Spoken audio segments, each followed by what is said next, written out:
Apostle, I think we are on the air. Oh my word. How y'all doing? Oh, Bishop to Bishop is back in the second half of 2021. My word. We have made it through We made one half. one half. Uh, please,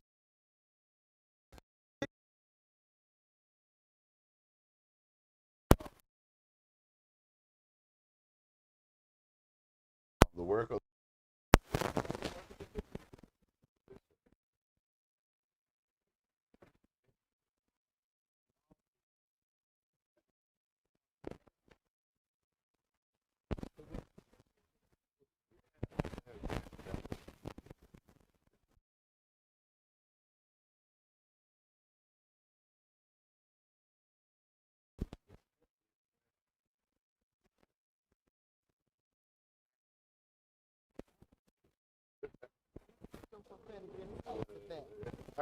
up on. You know, the last time we were Oh on, my. Bishop talked about Having a moment.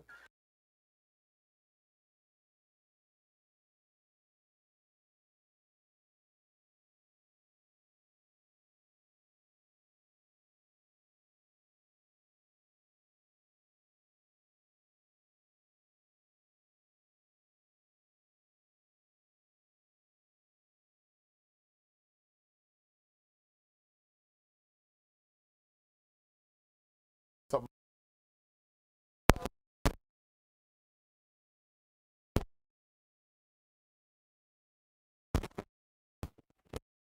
you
to multiply. Yes. But now they have gotten complacent and assimilated. And every man is doing what is right in his own eyes. And barrenness has set in once again. And his mother goes to the temple. And because Eli's eyes were dim, he thought this was a drunk woman that is a gate into the temple. But she's travailing. Yes. Because she is not satisfied with her condition as is. And although she was status quo, because she was married, she could have settled for that. Like many of us in this hour, we're settling because we're status quo. Some of us have had mega ministries and platforms on the circuit, and we are just happy because our pockets are added, but the hearts and the pew are in decay. My God. My God. So we're coming to church, but there's minimum transformation in the pew. And we know that there's minimum transformation in the pew because when we leave church, we tend not to do anything that changes the culture and the community. We are just church ready, but we are not taking dominion over our life and our community. So something must be dim in the church. So are you suggesting that many of us, or this is a season of barrenness. What proof is in the pudding? Sounds like a season, or you know, this is our current state of affairs. Barrenness. We doing what married folks do, but not producing. You know, we're not producing, and certainly not producing in many cases seeds of righteousness or works that remain. And so I think it was very prophetic. I was trying not to go off in here, because I just heard what you said, not knowing that that was like right there in the text, just based off of our bishop to bishop earlier today, talking about how the lampstands have gone out. Even when we talk about Revelation, not new under the sun, in Revelations, you know, talking to the churches, you know, candlestick out. You know, the light in the temple is gone.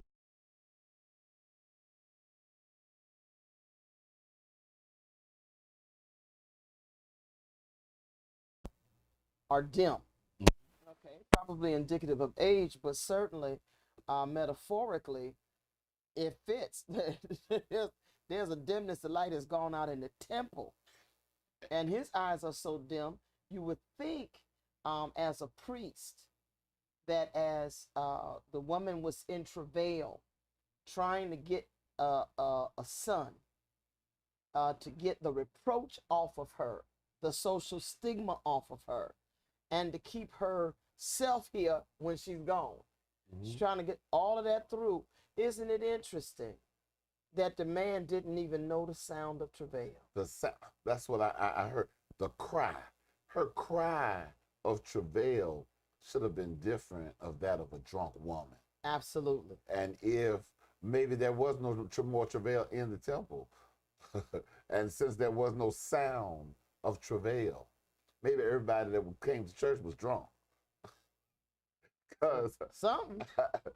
Right, there had to be some context for that. Right. For him to assume that even her movement, you know, the sound, her movement, you know, this is just so African, you know, the movement, the cadence, the rhythm, the sound, how he couldn't, you know, even though he couldn't see her, he should have been able to discern her or to discern the sound.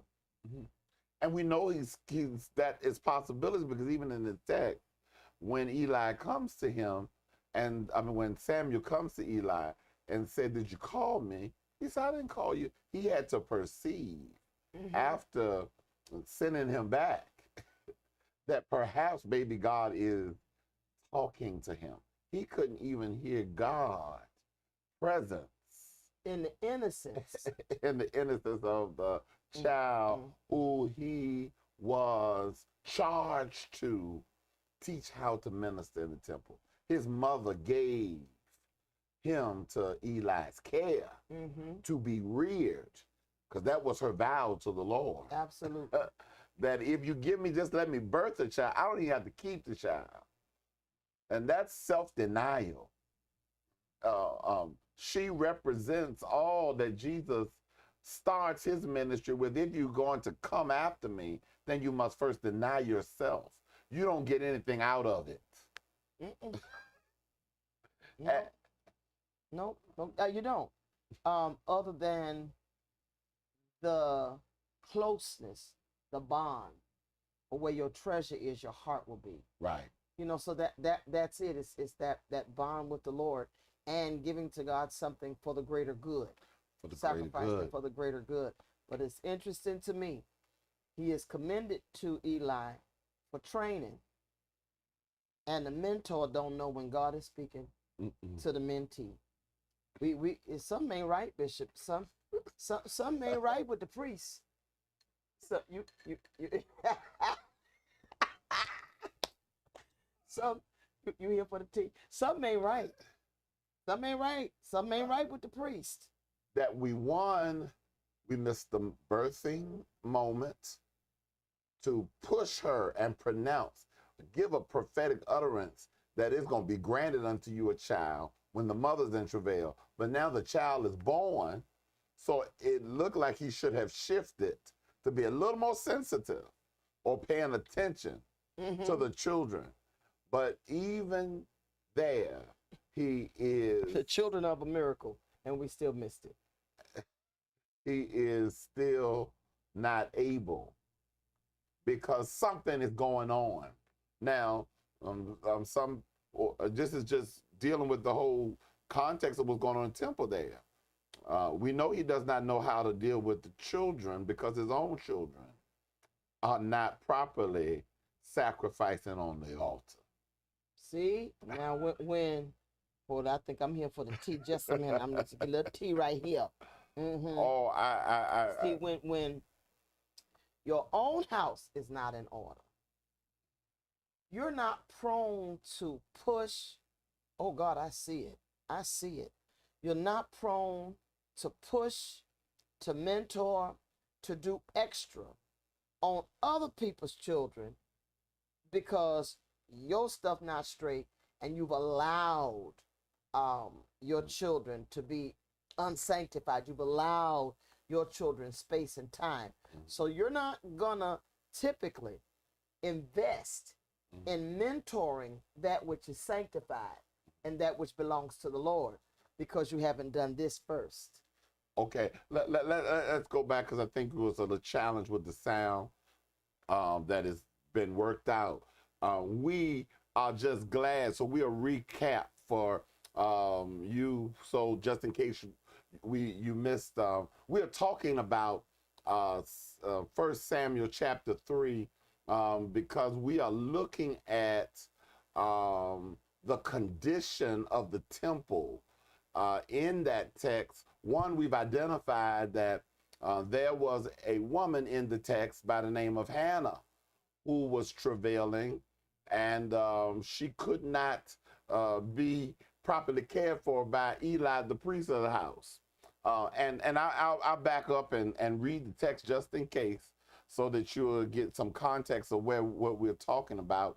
And it says in the 3rd chapter of 1 Samuel, it says, and in the 2nd verse, I went back to the 1st verse. Okay. It says, and the child Samuel ministered unto the Lord before Eli, and the word of the Lord was precious in those days.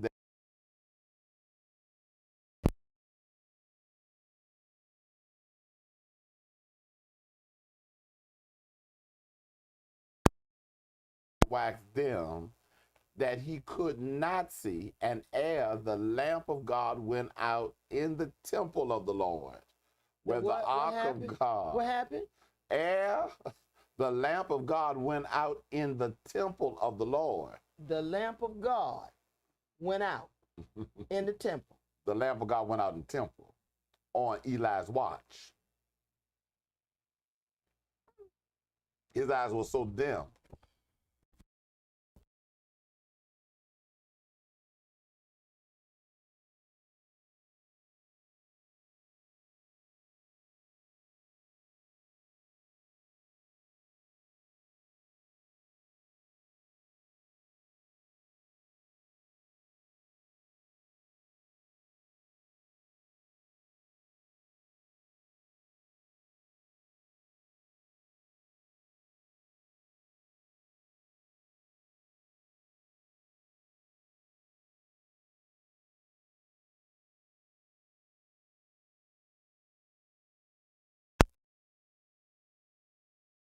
The place of authority.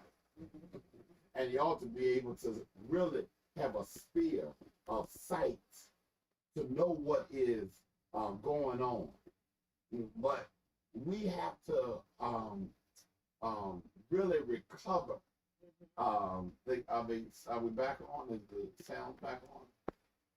I can hear you. Okay. I'm working on it. Because I see they said the audio is gone.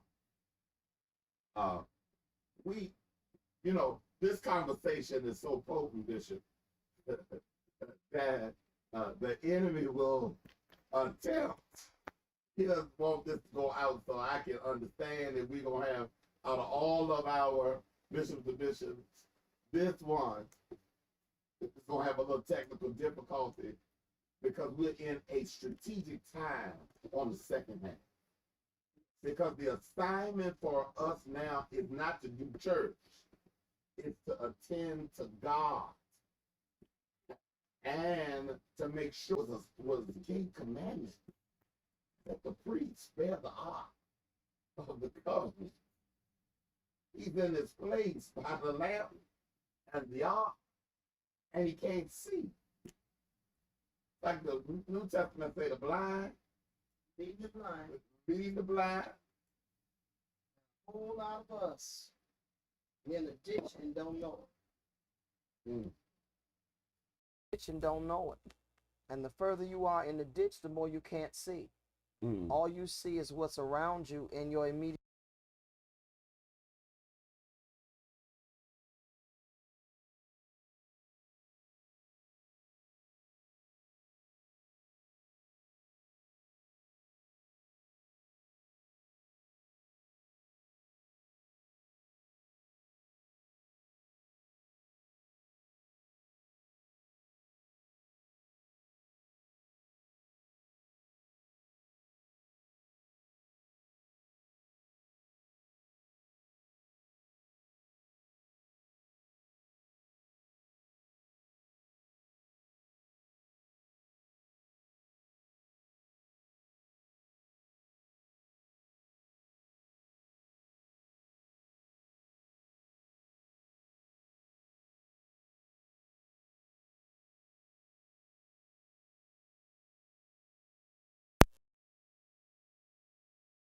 The lamp has gone out. So when we look at the condition of our country, culture, church, all the same thing now, there is no rule and no law and no order. And there is no revelation. So we're just textual. We're fighting over dogma and doctrine that came from the slave masters for all of us. We're divided over stupid stuff. With our own arrogance of being right. And we don't know that the lamp has gone out. Nothing new under the sun, we said before. Let's recap that. You know, that even in Revelation, whoever is having the vision, and the Lord is saying, I got problems with the church. Here's what this church did right. Here's what that church did wrong. Blah, blah, blah. Only church that don't have anything right is the Laodicean church. That's the church of the people who are neither hot nor cold. That's the ditch church. That's the all of us that fell in the ditch, been led into a ditch. But he talks to the angel of the church. We keep thinking those woes and messages are to the church, but to the angel of the church, right? To the messenger, to the teacher, to the overseer of the church, right? You know, da da da da. Then he says, you don't have to get it right, but the light's going out. So, metaphoric, yes. And so what we need to be looking at, perhaps, Bishop,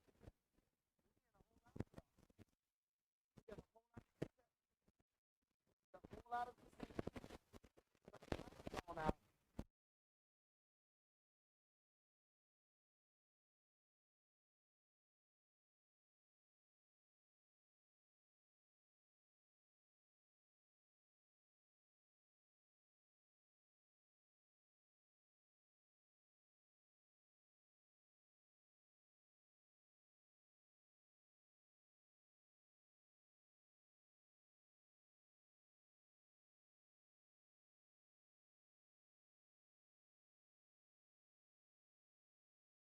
Call things to be as is.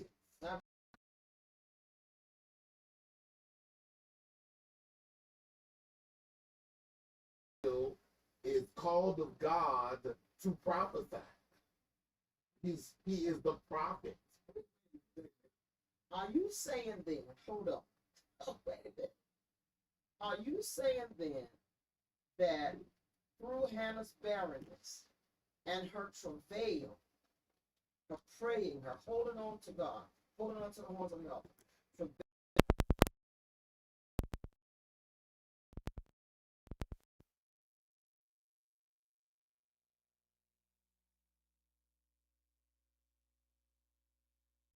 to the temple, the light has gone out in the temple, then this prophet is born in darkness. This prophet is strategically placed, even as a child, in an era or a time where Eli's children are just off the hook. He's allowed them to do whatever. And now this child is placed here to be developed and mentored here to bring the light back through the prophetic. Could that be a strategic timing and placement? Absolutely. He is following the trajectory of Moses. And the text says, and there arose a king that knew not Joseph, God of people, rose up darkness. Yes. They're ignorant. And gross darkness the people. And here, Moses is born strategically. And he cannot be mentored by God's people because they are in darkness. Absolutely. So he has to be taken out of that system, placed in a place of an oppressor. Because what Eli represents is oppression in the temple. Mm-hmm. When you are, and we see that with him, he oppresses her in her time of crisis, her most vulnerable time of travail. He oppresses her by speaking the wrong thing about her. Right, because he has not discerned. I don't know if this week we got this part on or not when the sound was on or off. Even if his eyes were dim, a woman in travail who is in the temple, he should know that sound. He should be able to discern the sound of bringing something out of the supernatural into the natural. There's a travail that has to happen to bring heaven and earth into harmony, into alignment. But he can't discern the sound. Can't discern. And then when the child is here and the child is being, quote, called into what he already was born to do, he can't discern the child and can't discern the movement of God with the child. Again, we say, if you, I can tell you, I just got this when you were talking. If you cannot govern yours, then you are not going to, in all, I mean, if you're just regular, you're not going to invest any extra into children or those provided to your care that have the hand of the Lord on them, because you too busy worrying about your little wild children. And so it sounds to me like he was put there for mentoring, shaping. But Eli don't know what to do with it. He's got to hear this 2 or 3 times before he even figures it out. Imagine the frustration of the child who goes now to the person in the set order and goes to the person who's got the longevity, because he's an old man now. Yeah. Go to the person that's supposed to have the wisdom, and they don't know what to do with it. They don't know when the Lord is calling. This is not good. But this is where we are. Mm-hmm. This is where we are. I can tell you from my own journey. Mm-hmm. And this is what don't nobody know what to do with you. I've been hearing it for years. Don't nobody know what to do with you. Okay, but you had 30 years before me. You had 50 years before me. What do you mean you don't know what to do with me? Well, you're going to have to figure it out. Don't nobody know what to do with you. And it's because there is a darkness there, a dimness. And when you have not properly sanctified yours, you're not going to invest no whole lot in the one God or the ones God sent you who his hand is on, because you need to provide security for your unsanctified children. Let me drink some tea right there. I'm not going to say no more. I'm going to let the prophet take it. Let's go back to the role. Let's go back to the role of the priests. I'm here for tea. The role of the priests is to judge the sacrifice, one of the roles that come in the temple. They must have discernment to know if the lamb is flawed, to know if it's an acceptable lamb, an acceptable offering. Lieutenant saying the sound is very low.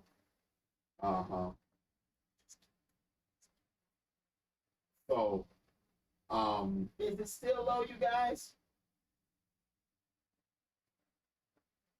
Just keep going. I'm gonna keep working on it. Okay, they say it's very, very low. is it better? I think she said it's better. Okay, good. It's better. Okay, thank y'all. Yeah. The judgment, you know, the priests, they are supposed to have a discernment. The pastors now serve as priestly. That's what we're looking at now. And all the pastors now saying, we are not judging because God loves everybody. That's right. Judge not. Somebody to keep taking that out.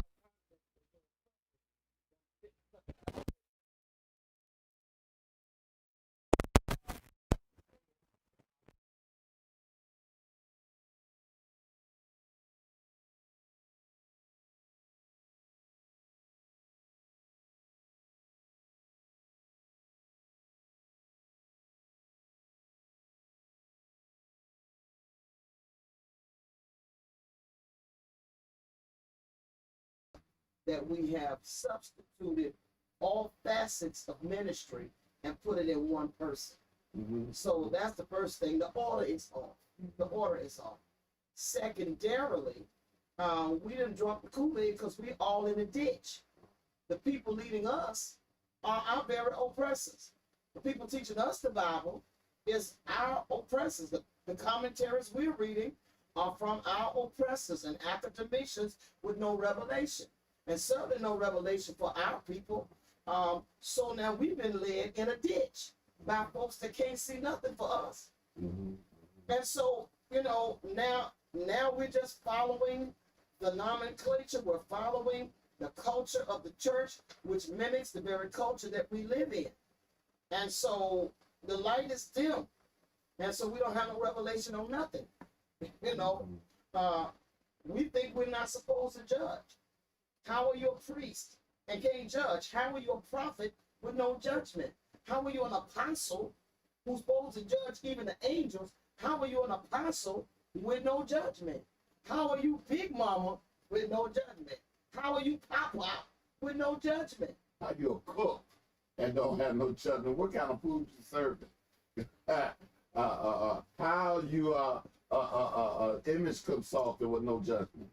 Why in every other discipline, every other area of work, you are paid because of your judgment, and when it comes to the church, the people who are supposed to walk worthy of the vocation don't have any judgment, and their voices are censured.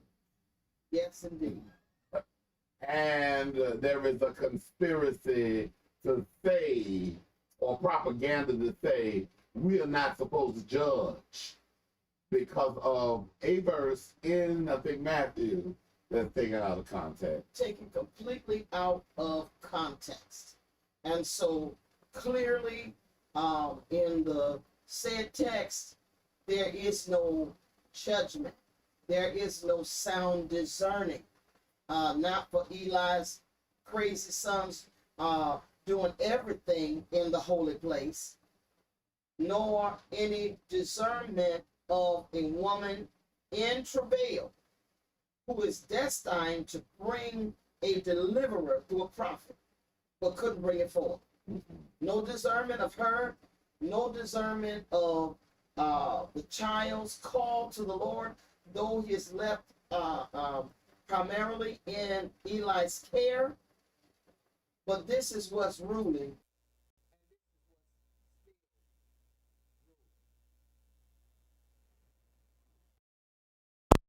Well, in the second half, let's get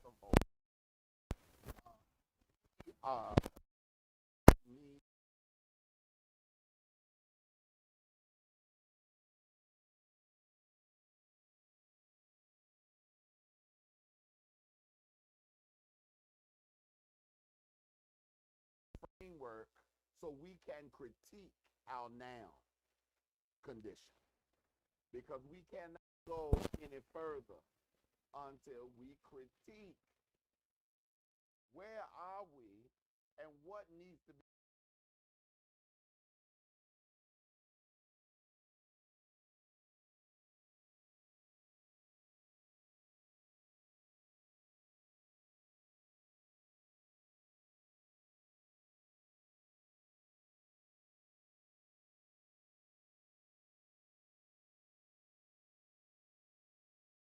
Again, I'm concerned that Eli don't know what to do with this until, the Chalmers had to cycle this thing in a couple of times. Could it be now that we know what it is, but we're going to do the minimum possible with what it is? Because if we fully invest in what it is going to expose what we ain't. Well, Bishop, you need to unpack that just a little more clarity.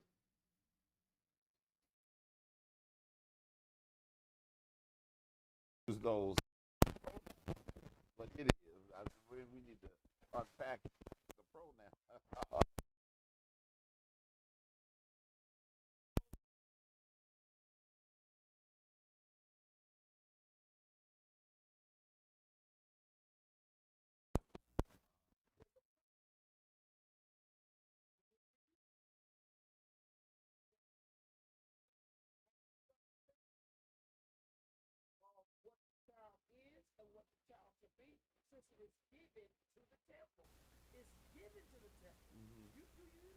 Have no secular life like that. You're giving.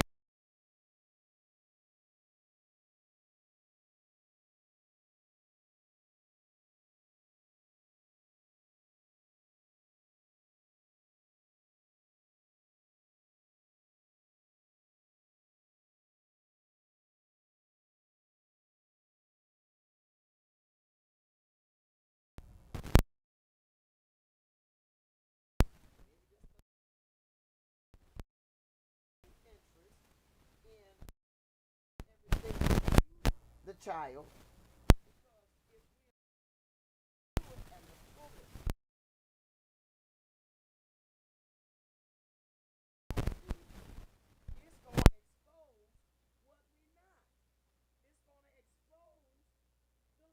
And the temple is out.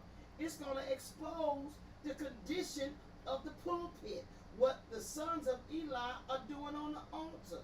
So sometimes could it be, prophet, that sages, mentors, leaders, parents, whomever, sometimes will not invest everything into the ones that the hand of the Lord is on, because some of them ones may expose that the light done gone out. Good God, I wish I could points they are making.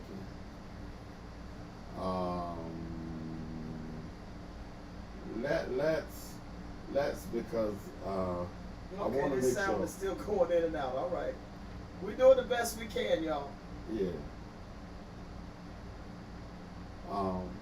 Because if I know they want to keep going, but if they ain't hearing, then we hitting the miss.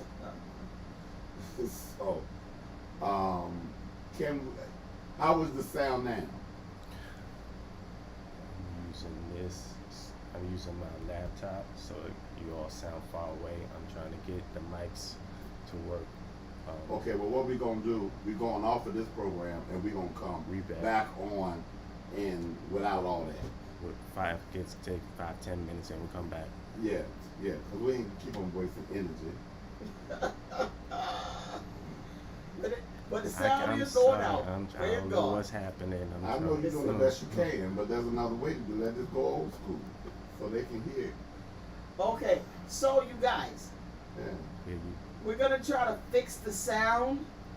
Look, you can you can tell I'm a teacher. Look, in case they can't hear, I'm speaking so they can read my lips. We're gonna try to fix the sound, Okay. They can hear you. They can hear you. All right. Are Fix we? this sound. Huh? Keep going. We gonna fix Okay. this Are sound. we coming back on? Okay.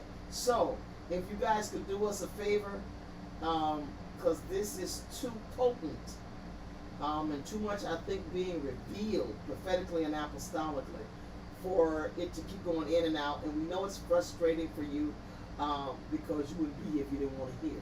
So can you do us a favor? We're gonna. Mildred said the enemy jealous. He man, he jealous. All right. So if you give us a few moments, we're going to make a few technical rearrangements, and if you just hang out with us for a few moments, we're going to come back on. Is that okay? Yes. All right. So we'll see you guys in a very few minutes because we want to continue this conversation with you.